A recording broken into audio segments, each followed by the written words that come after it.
One example is group manager Paul Lawler. I feel like everybody was afraid to think outside of the box. Then you have Jay. After his own recovery, Paul dedicated his life to helping others get sober.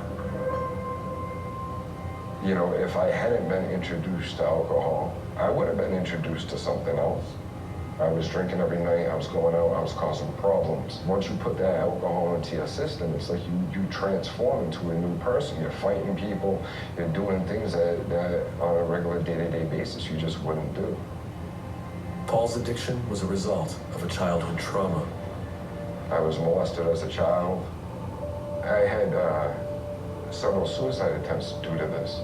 There was a lot of stuff as a male that was just hard to be okay with. When someone takes your manhood, you know, especially at a young age, you don't know how to recoup that. You don't, you know, you start blaming yourself, you start questioning yourself, and you wonder, what do I do? So at the time, the best thing to do as a child, growing up, I felt vulnerable and helpless. So I was drinking every night. At the time, the best thing to do was to numb. There was a lot of stuff as a male that was just hard to be okay with. Throughout his life, Paul went to multiple treatment centers. The shame and guilt from his childhood trauma kept him from opening up. Insecurities, the fear for asking help. You know, these are things as men are instilled in us that you figure it out. Real men don't cry. Real men don't ask for help. You do it. And it's false. My most freeing moment in my whole life was when I was 29 and I was in a treatment center. And this Marine was in group. I mean, like a man's man. And when he opened up about his story, for some reason that I don't know if you've ever had that feeling on your chest. It's like a 100-pound weight. Someone took it off. And after he shared his story, I was able to disclose, I'm hurting. And this is what I've been carrying around with me for 29 years.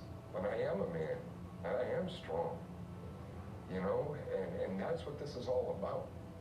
When Paul joined the rebound team, he immediately saw how adventure therapy could help other addicts and himself stay clean.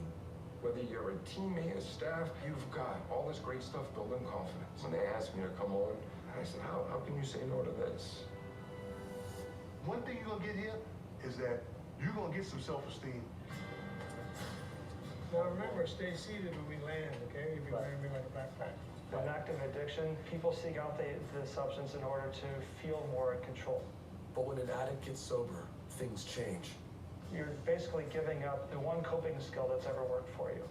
And now you've got to face life, and that is scary. You're building that confidence in yourself is extremely important.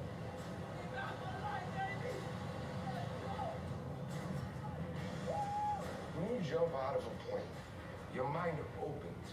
But there's something that happens that you realize that there's something bigger out there. Yeah, buddy. Hey, get off the captain. Join us. What are you doing?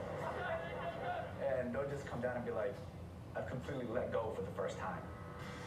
And skydiving is just the beginning. We wave run, we play baseball, we play basketball, we do hydroboarding, where we get on the hose and go 50 feet in the air. Rebound has taken on a life of its own, but there was just one thing missing. I definitely needed a clinical component, and the best clinical team I've ever seen was Futures.